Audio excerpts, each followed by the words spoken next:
여러분, 혹시 우리 마음속에 우리가 아는 것보다 훨씬 아주 광활한 세계가 숨겨져 있다면 어떨 것 같으세요? 오늘은 바로 그 미지의 세계, 우리 내면의 지형을 탐험해 볼 건데요. 전설적인 심리학자 칼 융의 지도를 따라서 말이죠. 융이 이런 말을 했어요. 우리의 의식은 그러니까 나라고 생각하는 모든 건 사실 거대한 미지의 바다 위에 떠 있는 아주 얇은 피부 같은 거라고요. 이게 무슨 말이냐면요. 우리가 아는 나는 사실 그 아래에 숨겨진 엄청난 심연의 진짜 아주 작은 일부에 불과하다는 거죠. 자, 그럼 오늘 우리가 떠날 탐험의 지도를 한번 볼까요?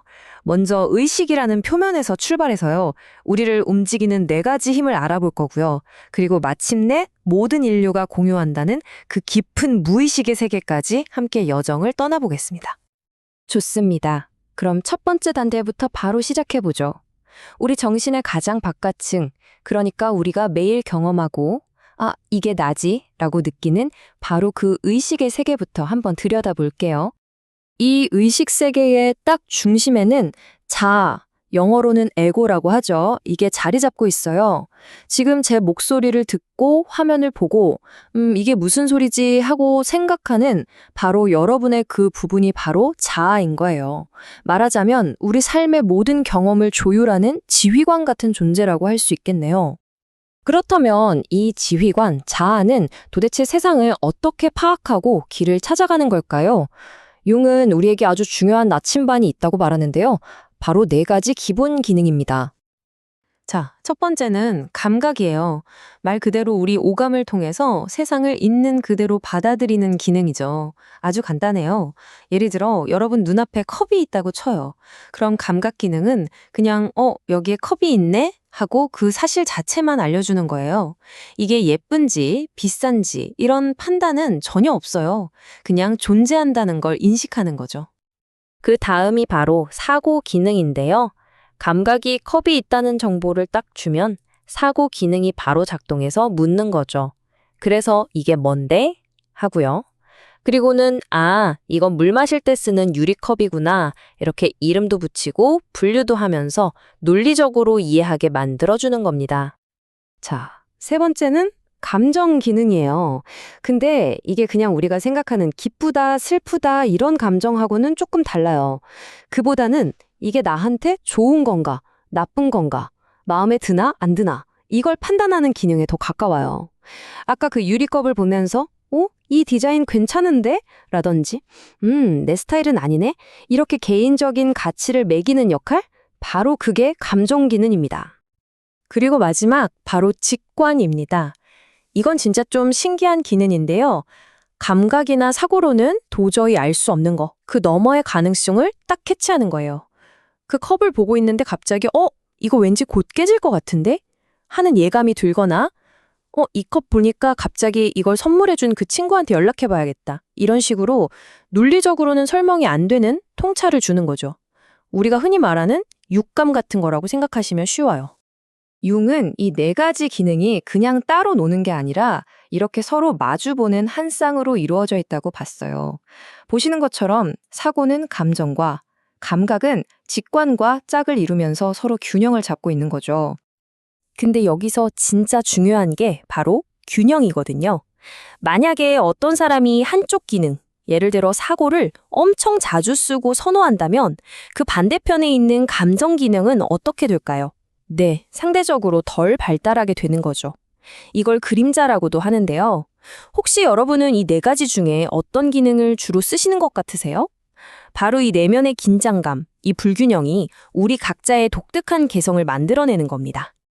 자, 지금까지는 우리가 어느 정도는 의식할 수 있는 정신의 표면, 그 얕은 물가에서 놀아봤습니다. 하지만 융의 지도가 진짜 가리키는 곳은 바로 그 표면 아래 훨씬 더 깊고 어두운 심연이에요. 이제부터 그 깊은 곳으로 함께 잠수해 보겠습니다. 융은 우리 정신을 이렇게 세 개의 층으로 설명했어요. 맨 위에는 방금까지 얘기했던 의식이 있고요. 그 바로 아래에는 우리가 살면서 잊어버렸거나 억압해둔 기억들이 담긴 개인 무의식이 있습니다. 그리고 그보다 더 가장 깊은 곳에 모든 인류가 함께 공유하는 집단 무의식이라는 어마어마한 바다가 펼쳐져 있는 거죠. 바로 이 가장 깊은 바다, 집단 무의식 속에 원형이라는 게 살고 있어요. 이게 뭐냐면요. 우리가 따로 배우지 않았는데도 이상하게 우리 모두가 알고 있는 그런 이야기의 원형틀 같은 거예요. 예를 들면 영웅 이야기, 구원자, 무서운 용 같은 것들이요. 생각해보세요. 왜 전 세계 신화나 옛날 이야기에 꼭 영웅의 모험을 떠나고 악을 상징하는 용과 싸우고 죽음의 세계로 내려가는 그런 비슷한 이야기들이 공통적으로 나타나는 걸까요? 용은 이게 우연이 아니라고 봤어요. 바로 우리 모두의 정신에 이미 새겨져 있는 인류 공통의 청사진, 즉 원형이기 때문이라는 거죠. 그러면 이 깊고 깊은 무의식의 세계는 우리 의식에게 어떻게 말을 걸어올까요? 여러 가지 방법이 있지만 가장 대표적인 게 바로 꿈입니다. 융이 직접 상담했던 한 남자의 꿈 이야기를 들어보면 이 무의식이 보내는 경고가 얼마나 강력한지 알 수 있습니다. 자, 여기 아주 잘 나가고 야망 넘치는 한 남자가 있었습니다. 사회적으로 정말 높은 곳을 향해서 거침없이 질주하고 있었죠. 그런데 어느 날부터인가 이상하게 몸이 말을 안 듣는 거예요. 마치 진짜로 아주 높은 산에 올라간 사람처럼 고산병 증세, 그러니까 현기증이 나고 속이 메스껍고 막 쓰러질 것 같은 증상에 시달리기 시작한 겁니다.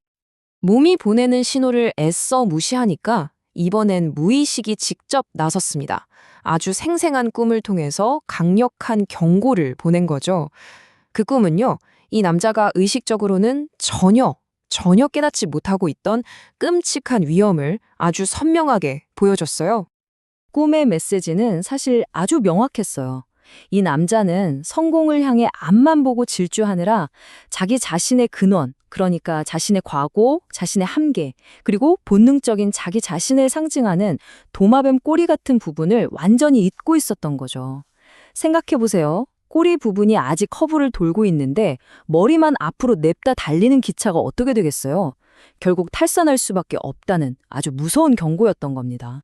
하지만 정말 비극적이게도 이 남자는 무의식이 보내온 이 지혜로운 경고를 무시해버렸습니다.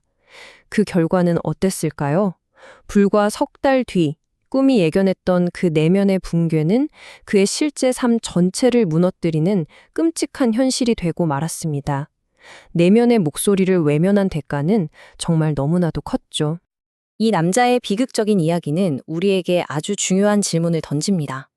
그렇다면 어떻게 해야 내 안의 목소리와 조화를 이루면서 살아갈 수 있는가? 바로 이 질문에 대한 답을 찾는 과정이 융 심리학이 말하는 최종 목적지, 바로 온전함을 향한 탐구입니다. 그럼 이 온전함이라는 게 우리의 모든 단점이나 어두운 면, 그런 그림자 같은 걸 다 없애고 완벽한 사람이 되어야 한다는 뜻일까요? 놀랍게도 융의 대답은 단호하게 아니오입니다. 온전함이란 완벽해지는 게 아니라는 거예요. 오히려 그 반대죠. 우리의 불완전함, 우리가 외면하고 싶어하는 그 그림자까지도 모두 끌어안는 것, 그게 바로 진짜 온전함이라고 말합니다. 마치 힌두교도들이 신만이 완벽할 수 있다면서 사원의 한쪽을 일부러 미완성으로 남겨두는 것처럼 말이죠. 자, 그래서 오늘 이 이야기의 마지막 질문은 바로 여러분 자신을 향하게 됩니다. 여러분의 무의식은 지금 이 순간에도 꿈으로, 알 수 없는 직관으로, 때로는 강렬한 감정으로 끊임없이 여러분에게 메시지를 보내고 있습니다. 여러분의 내면 지도가 가리키는 곳은 지금 어디인가요? 혹시 그 목소리에 귀를 기울이고 계신가요?